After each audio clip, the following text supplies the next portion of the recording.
আজ আপনাদেরকে ১০০ বছরের পুরনো একটা রেসিপি শেয়ার করব। এটা আসলে ১০০ বছরের চেয়ে আমার মনে হয় আরো বেশি পুরানো একটা রেসিপি। এটা খেতে অসাধারণ লাগে। আপনারা কেউ কি বুঝতে পারছেন? আসলে এটা কি দিয়ে তৈরি হয়েছে? এই খাবারটা আমার ভীষণ প্রিয় খাবার। শুধু আমার না, আমার পরিবারের সকলেরই অনেক পছন্দের একটা খাবার। এটা তৈরি করার জন্য এখানে আমি আস্ত মসুরির ডাল নিয়েছি। ডালটা কিন্তু ভাঙা না, একদম গোটা, গোটা ডাল।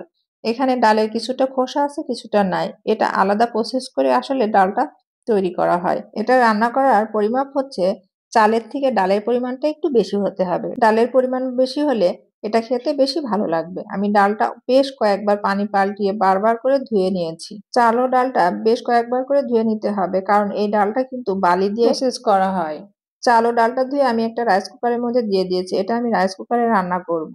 আর এখানে আমি চাল ও ডাল মিলে, চাল ও ডালের পরিমাপ ছিল ৫ কাপ।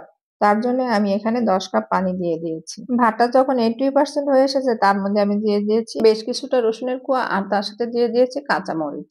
কাঁচামরিচ আর রসুনটা ভাতের সাথে সিদ্ধ হয়ে যাবে। একটা প্যানে কিছুটা সরিষার তেল দিয়ে আমি শুকনা মরিচগুলো টেলে নিয়েছি। তার সাথে আবারও কিছুটা পেঁয়াজ দিয়ে পেঁয়াজগুলো হালকা করে টেলে নিয়েছি। এখানে শুকনা মরিচ ও পেঁয়াজ টেলে নিলে খাবারটা মাখালে অনেক বেশি ভালো লাগে।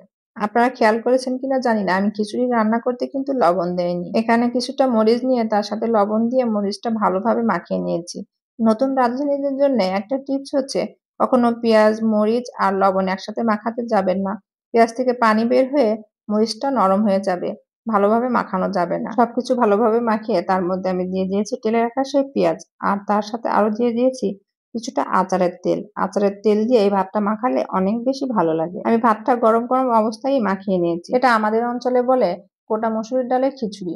ভাতটা ঠিক এমন ভাবে মাখাতে হবে যে একেবারে ভর্তা হয়ে যায়। ভর্তার মতো করে মাখিয়ে ভাতটা খেলে অনেক বেশি ভালো লাগে। আমার বাসার সবার অনেক প্রিয় একটা খাবার। এই খাবারটা যেদিন আমার বাসায় রান্না করা হয় সেদিন আর অন্য কিছু রান্না করা হয় না। আর এই খাবারটা কিন্তু মাছ, মাংস, ডিম কোনো কিছুই লাগে না।